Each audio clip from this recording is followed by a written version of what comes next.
National Youth Forum is a national group, as the name entails. Sisi tuko national na we have representation in all the 17 constituencies in Nairobi.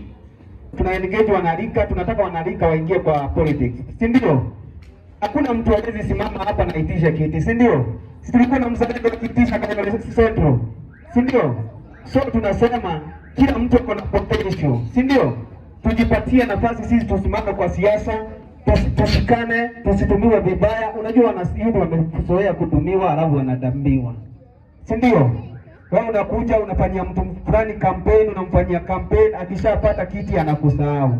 Jueni mwanarika. Sasa hizo ndio tunapata wanayuthi wanaingia kwa mandawa za kulevya, wanaingia kwa mambo asifai, wizi.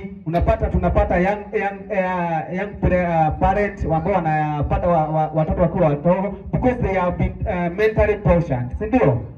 Ni wale jana tumejituma. Wasichana, hautaletea kitu, jitume.